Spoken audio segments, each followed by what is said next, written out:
황하는 칭장거원에서 시작돼요. 여기서 칭은 칭하의 성이고 짱은 티베트 자치구예요. 이 칭장거원의 해발은 대략 4,000m 정도 돼요. 해발이 워낙 높아서 얼음이랑 눈이 많아요. 그게 녹아면서 흘러내린 물이 바로 황하의 발원이 된 거죠. 높은 산들이랑 복잡한 지형에 가로막히니까 길을 여러 번 크게 꺾어야 돼요. 그 과정에서 황하가 지나가는 아주 중요한 도시가 란저우입니다. 란저우는 지금 간수성 성도예요.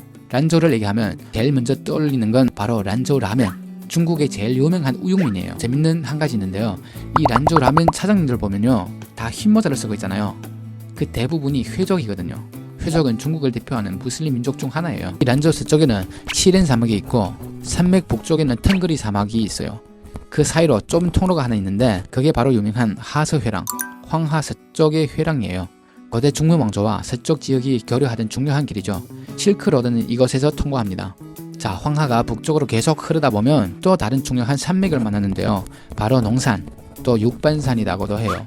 그 산의 서쪽은 농서 지역이에요. 삼국지 시대에는 여기가 량주 땅이죠. 삼국지에서 동탁이나 마초 활약했던 것이 바로 여기예요.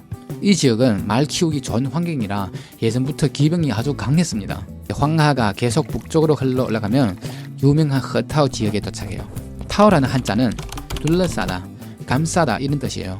황하가 여기에서 크게 휘어서 평야를 아기 안듯이 감싸는 거예요. 허타오 지역의 첫 번째 중요한 도시는 인천시, 은천이라고도 해요. 인천시는 닝샤 회족 자치구의 성도예요.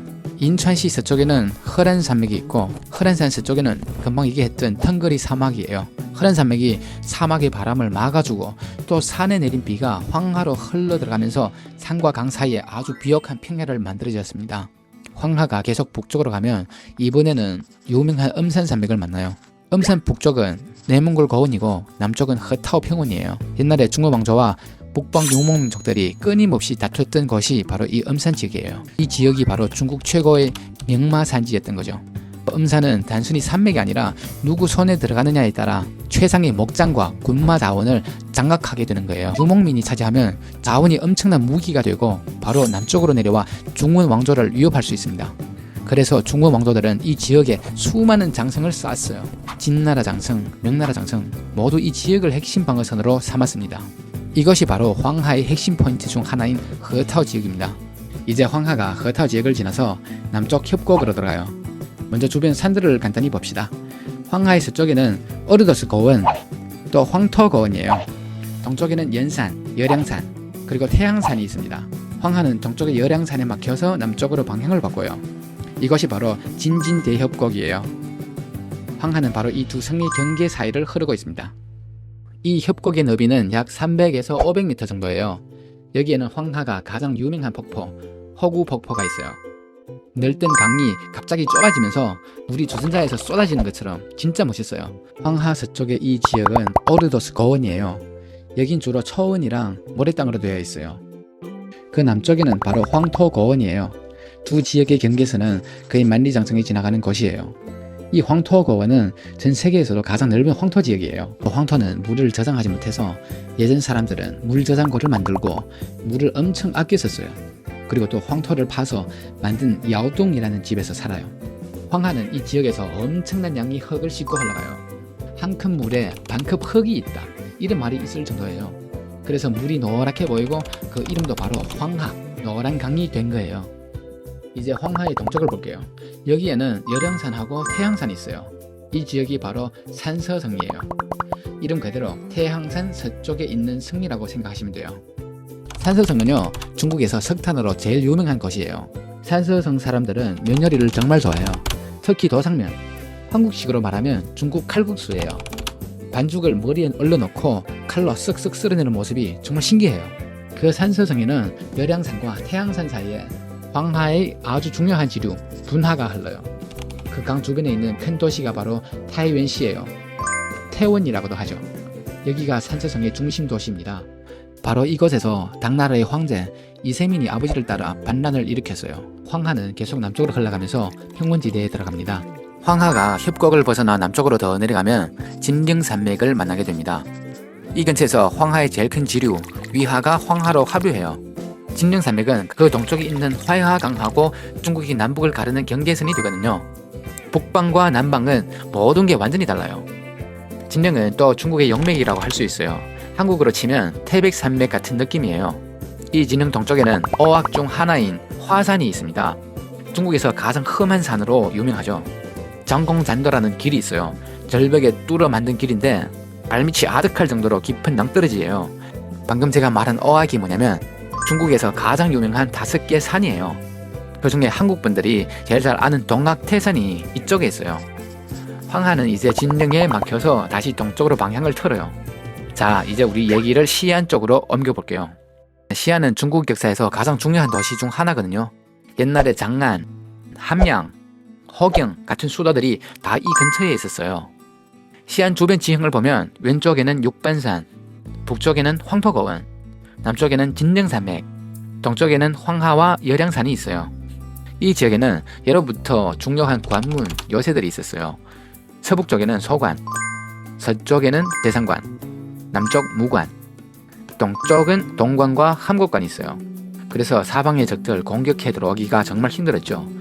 그래서 이 지역을 관중이라고 부르고 평원이 넓어서 관중평원이라고도 합니다. 거대 수도로서 최적의 조건을 갖췄어요. 공격도 가능하고 방어도 쉬웠죠. 시안시는 중국 거대 13개 왕조가 수도로 삼았던 도시예요.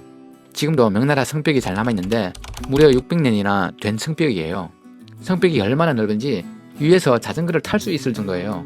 시안은 진짜 걸을 때마다 역사를 밟는 도시예요. 지하철만 봐도 유물이 계속 나와서 공사가 자주 멈춘대요. 실제로 시안 지하철 8호선을 공사할 때 왕후 장상의 무덤이 1300개 넘게 나왔대요. 그래서 시안 지하철은 항상 고고학 발굴팀이랑 같이 움직여요. 요즘은 또 대안탑이라는 명소 근처에 음악 분수가 아시아에서 제일 규모가 크다고 해요.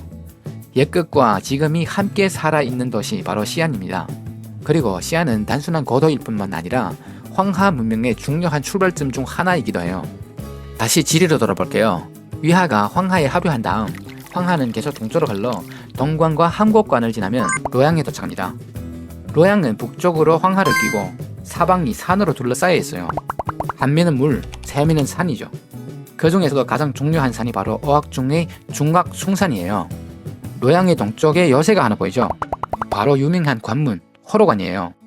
삼국지에서 18로 제후가 동탁을 톱을 하는 그 전투가 바로 이곳에서 벌어졌어요.